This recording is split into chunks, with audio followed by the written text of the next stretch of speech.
Halo sobat, jumpa lagi melanjutkan kisah Nogo Sosro dan Sapu Inten untuk sobat semua.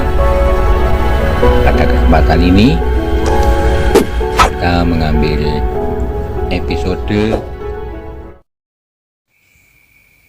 Dendam Lembu Soro terhadap Joko Soko. Selamat menikmati. Salam budaya.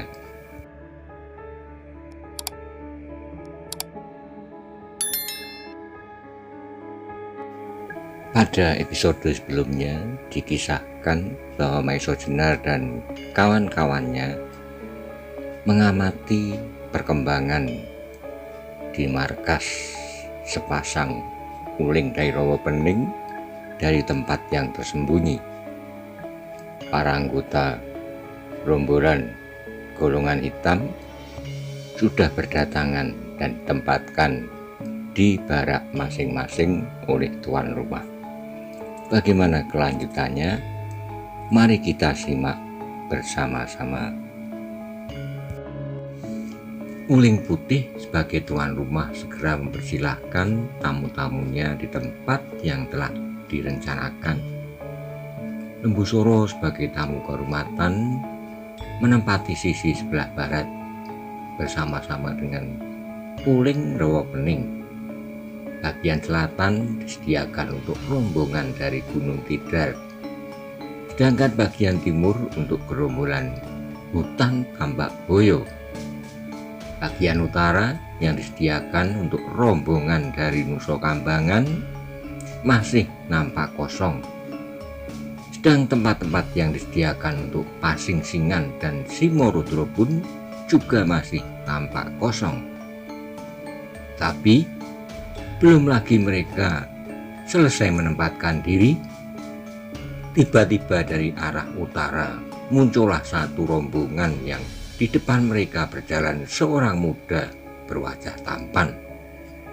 Ialah Joko Soko yang datang sambil tersenyum-senyum beserta beberapa pengiringnya.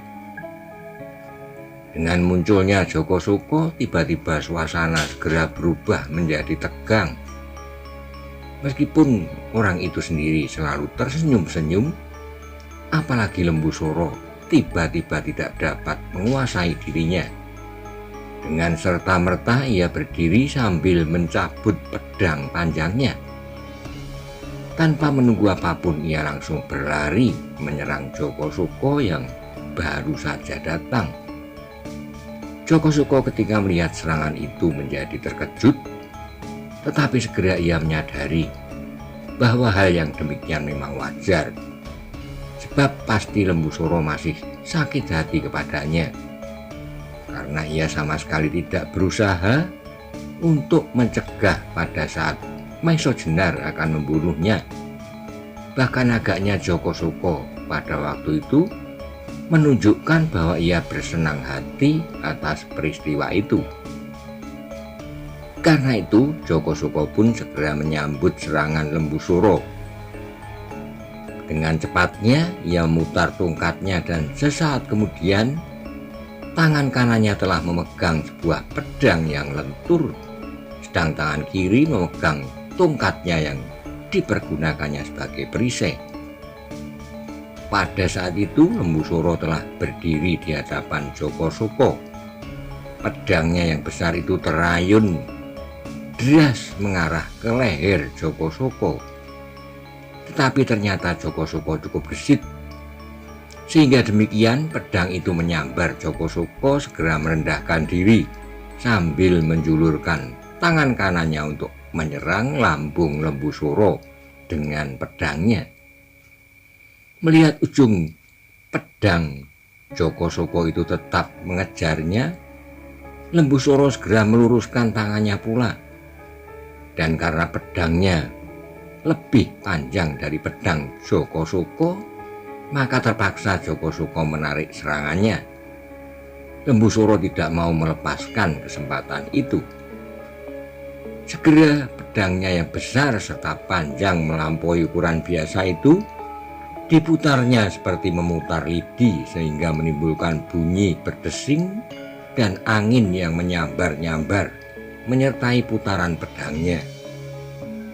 Mendapat serangan yang dahsyat itu, Joko Soko terpaksa menangkis dengan kedua tangannya dengan pedang lenturnya serta tongkat hitam yang juga merupakan rangka dari pedang itu. Tetapi ia adalah seorang pemimpin bajak laut yang terkenal.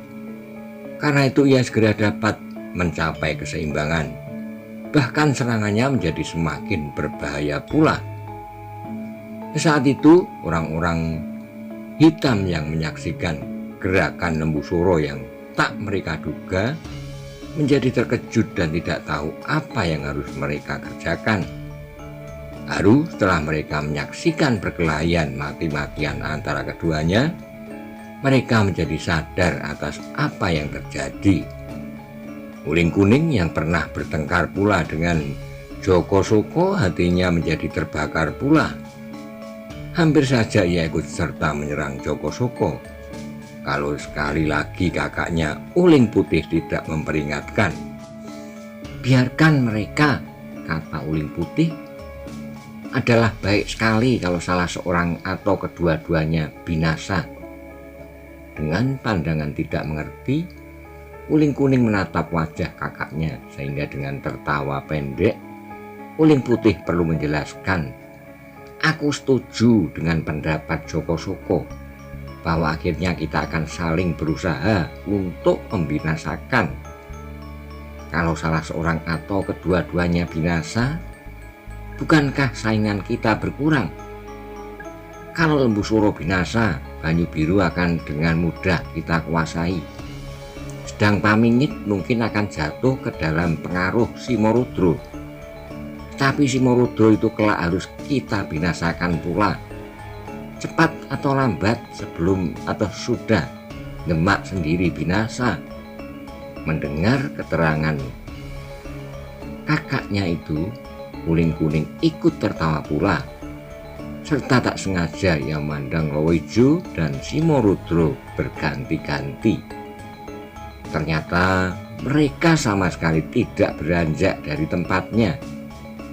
Agaknya mereka pun mempunyai perhitungan yang sama sehingga mereka tidak menganggap perlu untuk melerainya. Sementara itu pertempuran antara Joko Soko dan Lembu Suro menjadi semakin dahsyat. Laskar Lembu Suro yang melihat pemimpinnya bertempur serentak bergerak maju. Tetapi segera mereka terhenti ketika mereka melihat para pengiring Joko Soko menyiapkan panah mereka. Agaknya para bajak laut itu biasa mempergunakan senjata jarak jauh dalam pekerjaan mereka sehari-hari. Bila mereka sedang merompak dan membajak kapal yang berlayar di daerah kerja mereka. Tetapi orang-orang Lembu Suro ternyata memiliki kelicinan seperti pemimpinnya pula. Begitu mereka tertahan karena ancaman panah, segera mereka bubar berpencaran ke segala penjuru. Tentu saja hal ini agak menyulitkan orang-orang Joko Soko. Namun para bajak laut itu pun terdiri dari orang-orang yang berhati keras. Ketika mereka merasa bahwa senjata panah mereka kurang berguna, segera mereka menyiapkan golok-golok mereka. Demikianlah maka suasana menjadi bertambah tegang. Tidak saja Laskar Pamingit dan para pengiring Joko Soko yang kemudian bersiaga, tetapi juga orang-orang Loijo, Simorudro dan gerombolan Uling Rawa Pening segera bersiaga penuh. Sebab tidak mustahil kalau salah satu pihak akan mengambil kesempatan dalam kekisruan yang terjadi itu. Tak seorang pun dari orang-orang Lembu Suro atau Joko Soko yang berani memulai sebelum mereka mendapat perintah dari pemimpin-pemimpin mereka. Sedang Lembu Suro maupun Joko Soko agaknya ingin menyelesaikan masalah itu seorang diri tanpa bantuan orang lain. Sebab dengan demikian akan puaslah hati mereka masing-masing. yang berhasil membinasakan lawannya karena tangan sendiri. Perkelahian antara Joko Soko dan Lembu Suro semakin lama semakin bertambah dahsyat. Masing-masing mengeluarkan segala kepandaiannya untuk membinasakan lawannya. Mereka sama sekali sudah tidak ragu-ragu lagi seandainya lawan masing-masing terpenggal lehernya atau tersobek dadanya. Lembu Suro yang kuat dan garang seperti singa itu menyerang semakin dahsyat dengan pedang yang terayun kian kemari. Sedang Joko Soko berkelahi benar-benar seperti seekor ular yang membelit, menjulur, dan mematuk-matuk, berbahaya sekali. Semua yang menyaksikan pertempuran itu terpaksa menahan napas. Mau tidak mau mereka harus mengagumi keperkasaan kedua orang yang sedang bertanding. Lembu Suro percaya akan kekuatan tubuhnya melawan Joko Soko yang mempunyai cara bertempur yang lemah sekali. Saat kemudian pertempuran itu sampai ke taraf yang menentukan, baik Joko Soko maupun Lembu Suro telah mengerahkan segenap tenaganya secara berlebih-lebihan, sehingga dalam waktu yang singkat mereka telah merasa bahwa tenaga mereka seakan-akan telah terkuras habis. Karena itu sebelum mereka jatuh dan tidak bertenaga lagi, mereka telah sedemikian bernafsu untuk membinasakan lawannya. Maka pada saat yang demikian, pada saat semua yang hadir menahan napas, tiba-tiba muncullah orang yang selama ini mereka nanti-nantikan, ialah Pasingsingan dan Simorudro. Melihat Lembu Suro dan Joko Soko sedang dengan dahsyatnya mempertaruhkan nyawa, Pasingsingan dan Simorudro mengernyitkan alisnya. Tiba-tiba hampir tak diketahui apa yang sudah dilakukan oleh Pasingsingan. Joko Soko dan Lembu Suro terpental bersama-sama beberapa langkah, dan kemudian mereka jatuh bergulingan. Ketika mereka bangun, mata mereka menunjukkan kemarahan yang luar biasa. Tetapi ketika mereka melihat Pasingsingan telah berdiri di antara mereka, wajah mereka yang memerah itu segera menjadi pucat dan ketakutan. "Apa yang telah kalian lakukan?" bentak Pasingsingan.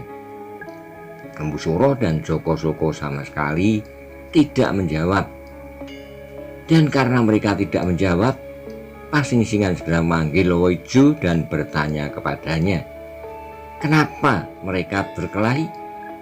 Dengan singkat Lowoijo menceritakan apa yang telah terjadi. Pertentangan antara Joko Soko dan Lembu Suro pada saat mereka sedang mencegat pasukan dari Demak beberapa waktu yang lalu. Mendengar cerita Lowoijo, sekali lagi Pasingsingan mengernyitkan alisnya. Kemudian katanya, "Mengapa kalian diam saja melihat perkelahian itu?" Lowoijo sepasang uling roh pening dan Simorudro terkejut mendengar pertanyaan itu, sehingga tak seorang pun yang dapat menjawabnya. "Kalian tak usah berbohong, sebab kalian akan bersyukur kalau salah seorang sekutu kalian atau kedua-duanya binasa," lanjut Pasingsingan. Yang mendengar kata-kata Pasingsingan itu semakin diam, sebab Pasingsingan langsung dapat menebak isi hati mereka. Kemudian Pasingsingan menoleh pada Joko Soko dan Lembu Suro. "Kalian telah merusak suasana malam purnama ini," katanya. Lembu Suro dan Joko Soko tidak berkata sepatah kata pun. Mereka menundukkan kepala mereka dalam-dalam. "Kembalilah ke tempat kalian masing-masing," perintah Pasingsingan. Mendengar perintah itu, segera Lembu Suro berjalan menuju ke tempatnya semula. Sedang para pengiringnya kemudian juga pergi ke tempat masing-masing. Sementara itu, Lowoijo Simorudro muda telah mengambil tempatnya pula. Sedang sepasang uling rewo kening sibuk mempersilahkan Joko Soko untuk menempatkan diri bersama para pengiringnya di sisi utara. Adapun Pasingsingan kemudian dipersilakan duduk bersama-sama dengan Si Morodro tua di sisi sebelah barat, di samping tempat duduk Uling Rawa Pening. Setelah suasana menjadi tenang kembali, serta para peserta pertemuan itu telah duduk di tikar pandan di sisi yang telah ditentukan, berkatalah Pasingsingan dengan nyaringnya, "Kalian orang yang disebut golongan hitam, tetapi yang sebenarnya bercita-cita luhur seperti lazimnya manusia yang selalu ingin mencapai tingkatan tertinggi dalam kehidupan. Bersyukurlah di dalam hati kalian bahwa pada malam hari ini kalian dapat berkumpul bersama-sama. Tetapi kalian pasti tak akan dapat berbuat sesuatu, sebab tidak ada di antara kalian yang pantas memimpin di antara kita. Terbukti bahwa tidak seorang pun di antara kalian yang berhasil membawa keris Kyai Nogososro dan Kyai Sabu Inten itu kemari." Pasingsingan diam sebentar. Pandangannya beredar dari setiap wajah yang berada di sekitar lapangan kecil itu. Sejenak kemudian ia melanjutkan, "Kalau kalian ingin mendapatkan tingkatan itu dengan mengadu kepandaian, maka cara itu tidak akan menyelesaikan masalah. Sebab suatu pertarungan di antara kalian dalam saat ini pasti hanya akan memakan waktu berlarut-larut. Coba lihat apa yang dilakukan oleh Joko Soko dengan Ki Ageng Lembusuro. Andai kata mereka dibiarkan bertempur terus, pasti mereka akan mati kelelahan kedua-duanya. Bersama-sama atau kalau mereka menghemat tenaga mereka, pertempuran semacam itu akan dapat berlangsung berhari-hari." Kembali Pasingsingan diam sejenak, lalu ia melanjutkan, "Yang penting sekarang kesatuan di antara kita masih kita perlukan. Marilah kita ubah persetujuan kita dengan mengadakan persetujuan baru. Barang siapa yang terdahulu menemukan keris Nogososro dan Sabu Inten, dialah yang segera diumumkan dan kita akan menjadi pemimpin. Dan kita dukung perjuangannya melawan pemerintah Demak."